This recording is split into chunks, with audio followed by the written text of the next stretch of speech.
Thank you for clicking on the video. Welcome back to the channel. This is, I'm going to put this one in Buzz on the case because we got another case. Excusez-moi. We got another case. This one is, and I saw the previews for this a little while ago when I was on Hulu watching something else. And I saw the previews for it and I was like, okay, girl, we're going to have to check that one out. And here we are, checking it out. I did not know, though, that this was another adaptation of something that happened, you know, in real life. So we got another true crime series, because it's a 5-part series, so it's not going to be, you know, a season 2 or anything like that. But we are getting another dramatization of a true crime case. So this one involves Candy Montgomery and Betty Gore. So back in I want to say this was late 70s, maybe 1980. I'm gonna get the year right when we come back tomorrow for episode 2, because another episode came on yesterday, so we gotta keep them coming.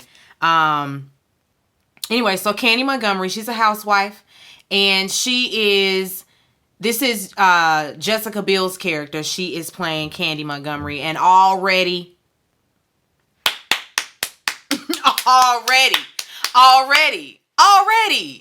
it's only been one episode, and I believe you, girl. I believe you.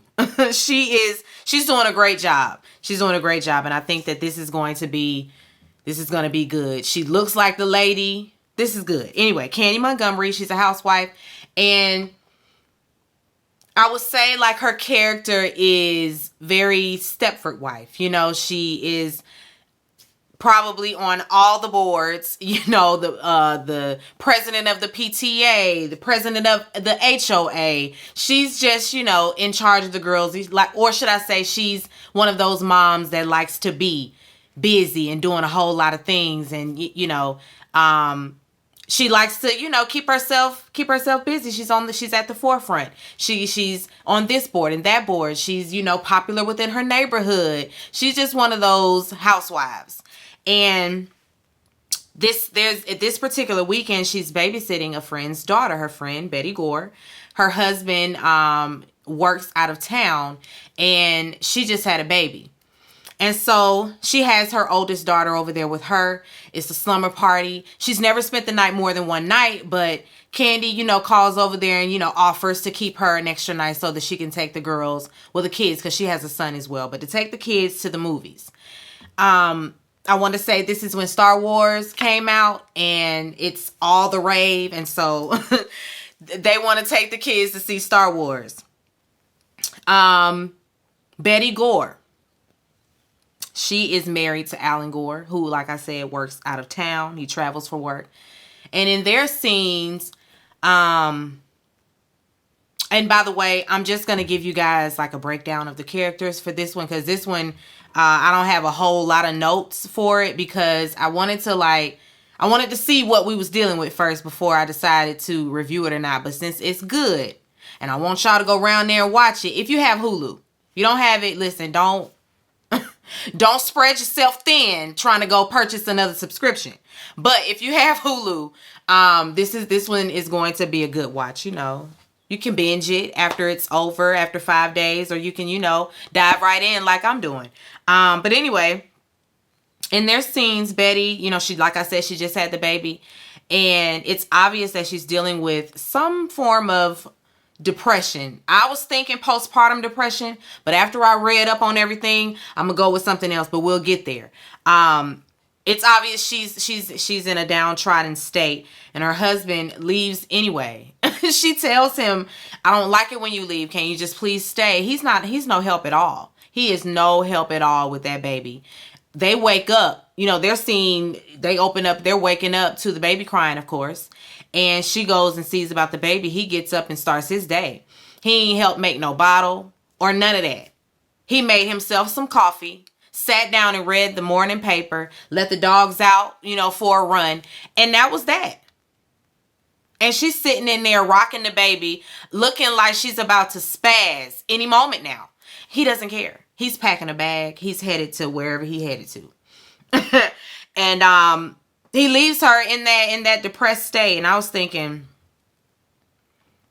I don't know if you want to leave her. I don't know if you want to do that. I don't know if you want to do that. But anyway, while he's away, of course, Betty, she's still home with that crying baby. We see this little mantra, basically, of her dealing with, the ebbs and flows of motherhood, of new motherhood. She's not a new mom because she has a older daughter, but when you got a new baby and how that is, how much of an adjustment it is for you as a mom. Like, it ain't nobody to talk to around there but kids. It's just, it's sad. It's sad. It's like, I truly empathized with her and all of that because it's not easy. It is not easy. Anyway, Candy calls, to check in because she, has her other daughter. And she's active at her church. So she's at the church right now. They've been put on a little program for the kids or something like that. But she's very involved as a mother. And she says, I'm going to swing by. I don't know if you mind if she spends the night, another night. We want to take them swimming. We want to do the movies and all of that. So she was just getting permission. And she said, I'm going to swing by in a little bit to come get the bathing suit so I can take the girls swimming. Betty says, okay. When she goes by Betty's house to pick up the bathing suit, she goes inside and we don't see anything like it's very daunting. The way she just goes inside and, there's no music and the lights, just quiet when, when the door closes, and I'm like, uh-oh. Cause periodically, while we're watching, we're getting, dates and things of that nature. And with that, the start of that scene, before what's her name? Before Candy went over there to Betty's house, they said the day she dies. And so we can gather that Candy did something to her when she went in that house. But you never saw it coming. You don't see it coming. When she leaves Betty's house, we see her getting in the car. Of course, she's in a whole different mental state. Very frantic, looking like, she's a little, very displaced. When I say displaced, I mean out of body, like a little crazed, a little manic. She gets in the car, she's soaking wet, and she got blood on her. Blood is dripping, and she's bleeding from her forehead. It's bad. And she just goes home, goes in the house, takes a shower, takes everything off, goes downstairs to the wash machine, washes everything. So it's obvious she hurt that lady. She killed that woman when she went up in there. And she goes by her day like nothing happened. Like, she goes back to the church, and she tells them this same story. I was headed to Target and I was going to go inside, but then I noticed my watch stopped working. So I went back. I didn't even go inside. I went back and went straight to the church. And then she happened to miss the program, that the kids were waiting on her to show up to. But she got her story. She's sticking to it. And some people are noticing something is off with her. Because, of course, she has moments where she's just like staring off into space, calculating her next move because she has murdered this woman. The whole time, Alan, her husband, Betty's husband, he's trying to call her. Before Candy got over there, Betty did call her husband while he was at work. The baby was finally calm. I guess, I don't know, she was calling him. And she called him at work, and the boss came in there, Betty's calling again. You might want to, why don't you after this trip, why don't you take her on a trip, take her somewhere nice, do something nice for her. And, he tells his boss thanks, and it won't happen again. And then he calls her back. He's like, listen, I told you, you can't be calling me at work. And she doesn't say anything. I think she just hangs up on him. I can't remember, but she hangs up and then turns the volume down for the ringer. And he continues to call and call and call and call and call and call. He called all day. He got back to his hotel room, called some more, called some people and everything. He called Candy a few times, and she offered to go over there. And I'm like, girl, you just killed that lady. But okay. He calls her a couple of times. He calls some neighbors, and he's like, because every time she offers to go over there, he tells her, no, don't worry about it. I'll have a neighbor do it. And so one of the neighbors did go over there, and he said, I knocked and she didn't answer. And then he sends the neighbor back over there because he's very worried, and he's like, I don't feel right. I'm sure he's feeling like she might have hurt herself and the baby, because you left her in a very depressed state with a crying baby. Yeah, you should be feeling guilty or worried, Alan. But anyway, Candy, when she realizes that Betty, is kind of, she's not answering the door, she's not answering the phone, she might be missing. She calls her husband. I think anyway, she calls her husband at after killing that lady, and when she's back at the church, I think she calls him, and he notices something is off about her as well, because she's asking about that lady's husband. So, do you know if Alan is, where he's working this week? And her husband's like, I don't know. I'd have been like, why you want to know?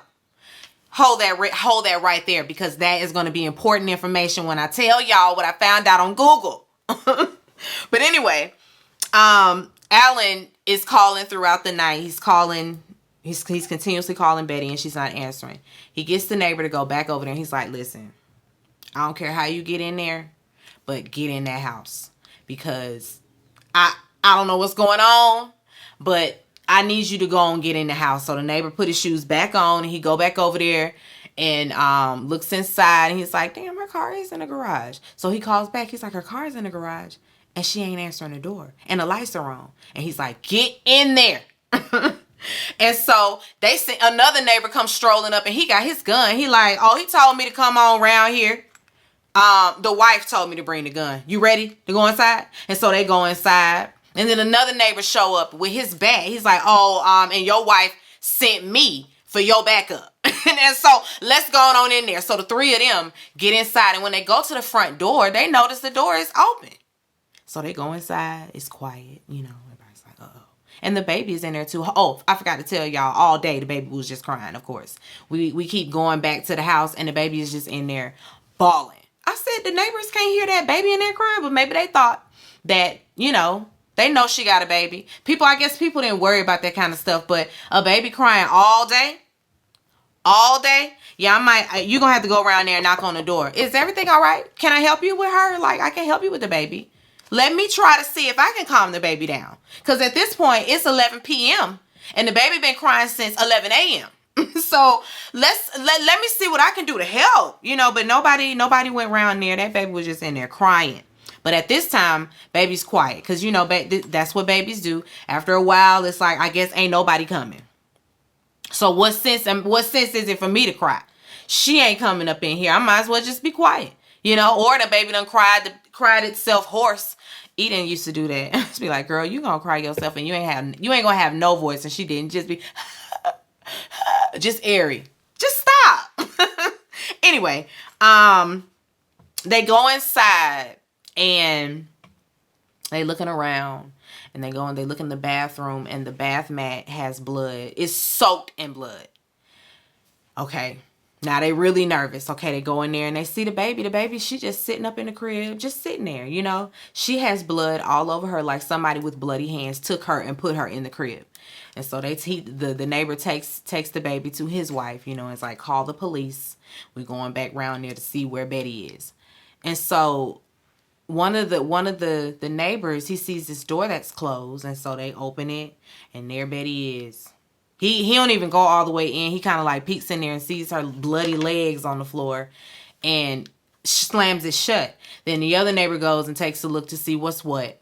And of course, Alan calls back, and when they answer, they tell him what's going on. And they tell him it looks like she's been shot. And so that's that. Of course, the first person that Alan calls is Candy. He calls her and gives her the news about Betty and everything, and that's puzzling. Cause why is she the first person you calling? Anyway, well, let's get to what I found on Google. So, Candy had been having an affair with Betty's husband, Alan Gore, which is why she was worried about his whereabouts and where he working and where he at. And they broke up. Alan ended the affair when his wife got pregnant. And so wifey knew. She knew about the affair. That is why she was depressed. That is why she's so distraught. She had found out about that affair. And so I'm trying to figure out though, why you want to keep the kids? Crazy girl. Like, you know you was sleeping with that woman's husband and you keeping her kids. Candy girl. Candy girl. Anyway, so she wasn't shot. She was bludgeoned with an axe 42 times. 42 times. Now, they showed us this axe at the end of the episode when we really see her body. And there's an axe next to it. And so, yeah, we finna get the ball rolling, finna get the case rolling. Now the police are gonna be on the scene and we finna find out what the heck is going on. But I'm sure all of that is going to unfold. Candy was sleeping with that woman's husband. And when she went over there, this is, what Google said. She went over there to retrieve the bathing suit. And Betty didn't come out there with the bathing suit. Betty came out there with the axe like, oh, you was sleeping with my husband? Okay, bitch. And went in attack mode and then got her ass killed. I said, you went in with the axe. You came out with the axe and she overpowered you somehow. Now they gonna have to show me this. They gonna have to run it all the way down for me because I have to see this play out. I need to know how you come out with the axe and then end up getting killed with the axe. So wasn't no gunshot wound, wasn't none of that. She was not shot. She was axed to death. And the baby was unharmed. I mean, I'm sure she wasn't going to do nothing to the baby, but Betty had confronted her about that man. I am completely floored at some of these cases that I just stumble upon. It's like, what? You did what, lady? And I'm a little upset that I got to be looking at Jessica Biel in this manner because I like her, Oh, I've always liked her ever since Seventh Heaven. But this is a different role. This is a different role. And she's going to be given lunatic, I guess. Because they made it seem like she snapped, because she's the perfect person. Because even after when he called and told her that Betty was dead, she looked up at her husband like, everything's going to be okay. Everything's going to be all right. No, girl, you finna go to jail. Your husband finna leave you. He finna leave you. I don't know if he knew about the affair, but Betty sure knew. She knew what was up. Anyway, this was Candy. This is only on Hulu, season 1, episode 1, Friday the 13th. And so I'll be back with the next episode. I'm gonna watch it tonight, and I'll have y'all's review for it tomorrow. I hope y'all enjoy it as much as y'all liked the thing about Pam. Although different network, different situation, same scenario. We getting a true crime case, in fictional form, not fictional because true events. You get it. Anyway, be sure to rate, comment, and subscribe to the channel. It's Call Me Busby, and I'll chat with you later. Peace and light.